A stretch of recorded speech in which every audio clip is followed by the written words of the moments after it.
Yeah. Does it sound like you feel like you don't have very much responsibility as far as, okay. Yeah. No. I get it. So what's different between the situations with your friends or when you're by yourself than these high anxiety situations where you're in front of people? What do you think the key element is? Is it other people? I don't have to do anything.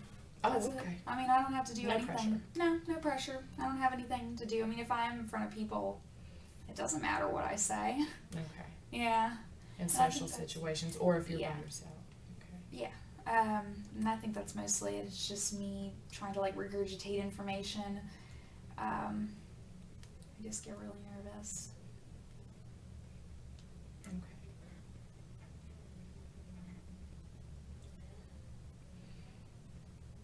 I don't know how to get from, you know, being super nervous, not because I forget things even when I'm supposed to say. Like I just can't make the connection between what I'm supposed to say and saying it to other people a lot of the times when I'm in front of them. I have that problem a lot too. Like I'll have a whole presentation together and all this stuff, and half the time I can't even get through it unless I like read it verbatim off of a piece of paper. So I don't know. Okay. Yeah. All right. Let me see.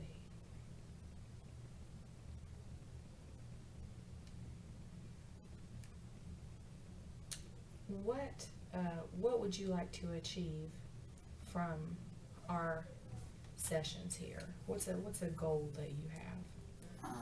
I would just like to maybe not rely so much on my medication. You know, just be able to just do things in my daily life and not, you know, feel like I'm gonna have a heart attack. You know, those type of things. Just be more confident in myself. Because I really don't have a lot of confidence. All that fun stuff. And the confidence and the anxiety are related? Yes, I believe so. Because I don't think I would have so much anxiety if I was confident in myself. Okay. And are you confident? You talked about being relaxed when you're on your own. Okay. When you're with your friends, are you confident then? For the most part, yes. Okay. Mm-hmm. What do you think? Tell me something that makes you confident when you're with your friends. That's kind of a tricky question. Yeah. It's kind of along the lines of what do you like about you? What do you think your friends like about you? I think what was the original question? I'm sorry, I got caught up in my thoughts. I That's apologize. Okay. No, you don't have to be sorry. That happens. What do you think makes you say that there's no expectations in the social situation? Yes. Okay. Uh-huh. Do you think that you appear confident when you're with your friends as opposed to if you were standing in front of a bunch of people? Yeah, well, I know my friends and they know me and they expect, you know, certain things of me, and I mean, it's not like I have to rehearse anything or have anything like profound to say to them. Okay. So I think that's why I feel a lot better.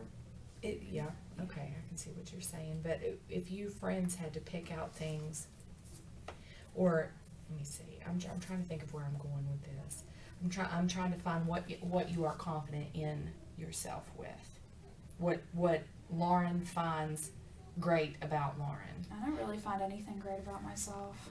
Okay. I constantly find problems, even in things that people compliment me on or say that I'm good at. I really don't see it. Do you think that they're lying to you? I don't think they're lying to me. I think they're being nice. I don't know. What, they can be nice and be telling the truth? I mean, they could see it that way, but that doesn't mean that I have to. Okay, all right. I'm being Well, difficult. No, that's okay. Tell me one thing you like about yourself. There is one thing you like about yourself. You know, I don't know, because every time something pops in my head, I'm like, you know what? No, that's not okay with me. Okay. I don't know. I guess I'm a nice person. Okay. I'm not, you know, rude. That's a good thing. That is a good thing to not be rude. Yeah. Do you think that your friends see you as a nice person? I would think so, or they wouldn't hang out with me. You're not offering them any other types of services? Services. That sounds dirty to me for some reason. That could probably have gone a few ways. I'm sorry. You're fine. I'm sorry. It's just my mind. Yeah.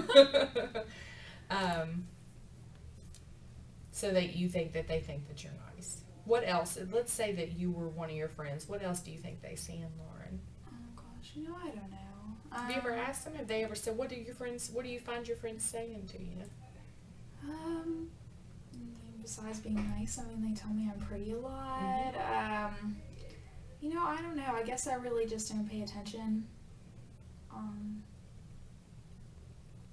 I don't know, they don't compliment me. I don't know how to, what do you mean? Okay. It's really hard for me to think about that. Yeah. Well, it's a weird question. Yeah. It's a weird question. Okay. Can you remember something? And I'm not asking you to tell me. Okay. I'm just saying, do you remember things that they have said that maybe hurt your feelings? Or things that you didn't like? Or things that made you think, to experience the anxiety? Yeah. Okay. You're right. You don't have to tell me. Okay. So what I'm getting at is I want you to tell me more things that seems like your focus is more on the negative aspects of yourself. That's what it sounds like to me. Yes. And you focus very little on the positive aspects of yourself. Whether you don't believe in them, whether that just makes you feel guilty, whether you don't want to sit in here and toot your own horn because, well, people think that I'm pretty, because that's not something that we would say outside of here, in a normal conversation. But this is the okay place for that. This is the okay place to say, I'm pretty, but I don't like this. I want you to focus more on the good things that you like about yourself, therefore boosting your self-confidence, and maybe we can start to come at this anxiety thing. Okay. And then therefore, if you can find a trick or a tool, then of course you already know what decreases the use of the anxiety medicine. Because you said it yourself. You gave yourself that answer. Increasing the thoughts, increasing your self-esteem. How do we increase self-esteem? We find where you feel good. Where does Lauren feel good? With her friends, by herself. And if we can find those things where you feel good and maybe just try to place those. But the finding is the trick. Yeah. And of course we can't expect,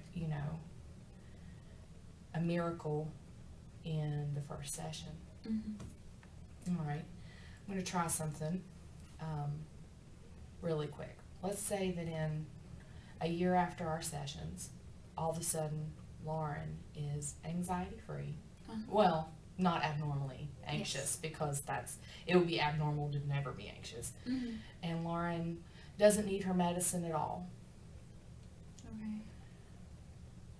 What do you think would have taken place for us to get there? I can't even imagine that, honestly. I've been anxious and had these problems pretty much my whole life. And so I can't really, it's how I'm used to function, so I'm used to functioning. So I don't know. Sounds like a miracle. Okay, yeah. Yeah. So that would be hard for you to even wrap your mind around. Yeah, I wish I could give you an answer. Okay, tell me when the anxiety started for you. Can you remember? I've had it since I was a child. Then I really don't want to say it. Okay. And I know that we're not supposed to talk about that camera, but I don't want that up there for everyone to see. If this was a regular counseling session, I'd be okay with talking about that. Yeah. That makes complete sense. Yeah, I really don't want to talk about my childhood quite with that camera. Great. So, or with me, and that's fine. It doesn't bother me with you. I just don't want that. Okay. Did she just not? Yes, she does not. Great. Okay. I understand that completely, but you have experienced it since childhood. I mean, Yes. as long as you can remember. Okay. All right. When were you anxiety free when you were younger? I guess when I was really little, 5, when things really didn't matter, I don't know. Okay. Before I really had to deal with people. Okay. Okay, It's just all my right. personality. Okay. Okay. Can you stop that for me? Okay, sure.